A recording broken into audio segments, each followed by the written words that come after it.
I don't know why tonight feels heavier than the others. The room is quiet in that way that only happens when you've outlived most of the noise. The clock is still doing its job. I'm the one slowing down. My name is Arthur. I'm 88 years old.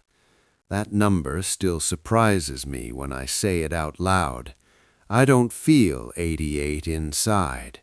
Inside, time stopped in a few places and never restarted. I've been thinking about them again.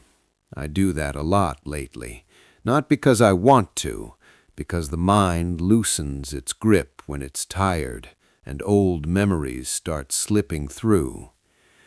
I met them when I was young enough to believe life was wide and forgiving. We worked in the same building, nothing special. Fluorescent light, bad coffee, shared silences that lasted just a little too long to be accidental. I didn't know it then, but something had already started. Not love, not yet, just a familiarity that felt undeserved. They laughed softly. That's the first thing I remember clearly. Not loud, not trying to be heard, like they were used to keeping things inside. We never touched, not really. Our shoulders brushed once in a hallway, and I remember apologizing too quickly. They smiled and said nothing.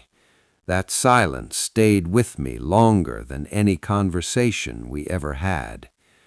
Life kept moving, because that's what it does when you don't interrupt it. I married someone else, a good person, a decent life, children, responsibility, a rhythm that didn't ask too many questions. And still, every few months, I would think of them. Usually at night, usually for no clear reason. Years passed, then more years. I saw them again once by accident at a grocery store. They looked older, so did I.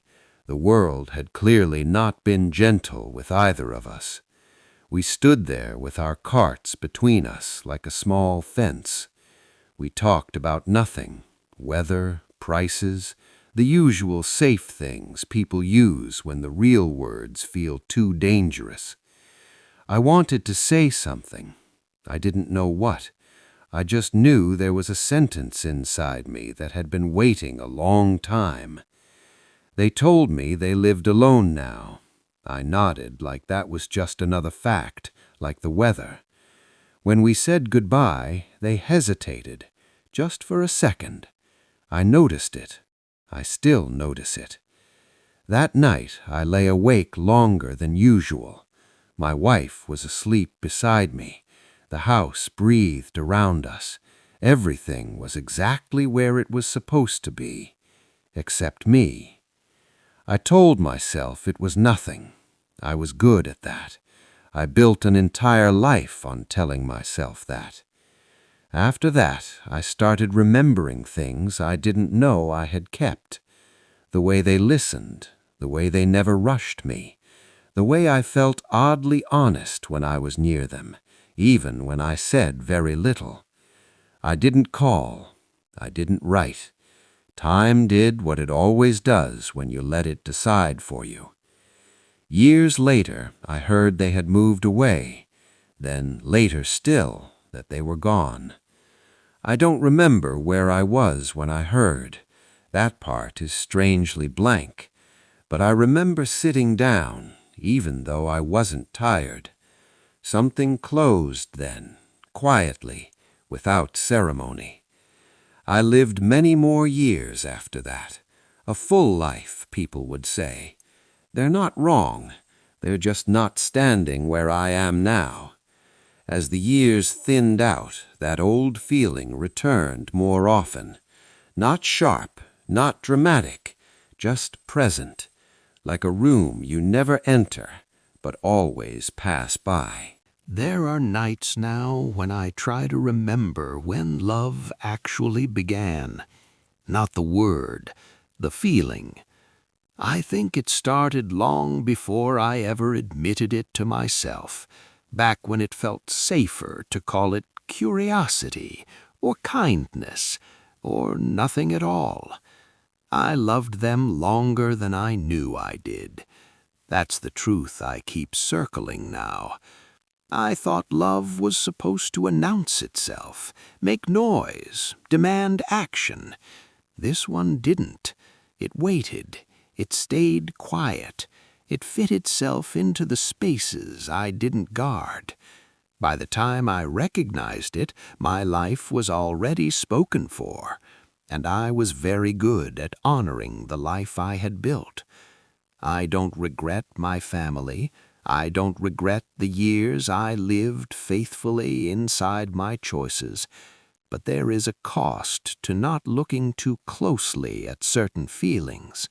It doesn't show up right away. It waits. It shows up when the house gets quieter, when the photographs stop changing, when the future stops asking for your opinion. Sometimes I imagine what would have happened if I had said something that day in the grocery store. Not a confession, just honesty. I don't imagine a different life. I just imagine a moment that didn't pass unnoticed. Now, at 88, moments are almost all I have left. They come and go. Some stay. This one stayed. If you're listening to this, I don't need you to understand me. I just needed to finally say it out loud once before my voice gives up on me. I loved them, quietly, for a very long time.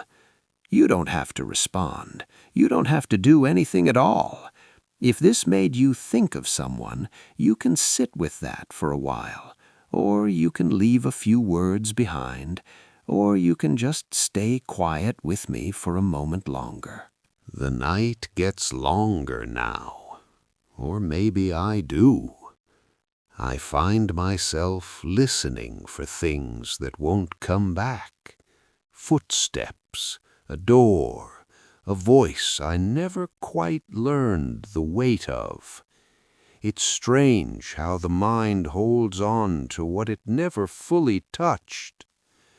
I used to think memory faded with age. It doesn't. It just loses its order.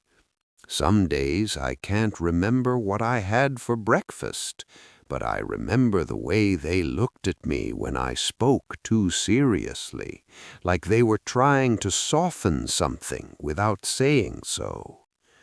I wonder if they ever thought of me the way I think of them now. Not with longing exactly, more like recognition, that there was something there, unnamed and left to sit quietly between two careful people. I don't feel dramatic about it, just aware. Awareness comes late, it always has.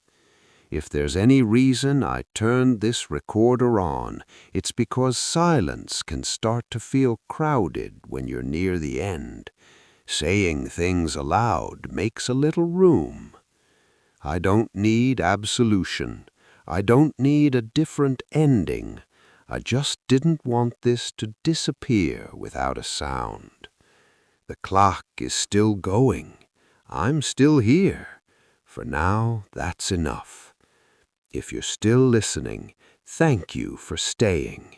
You don't have to say anything, but if you want to, I'll be right here, listening a little longer.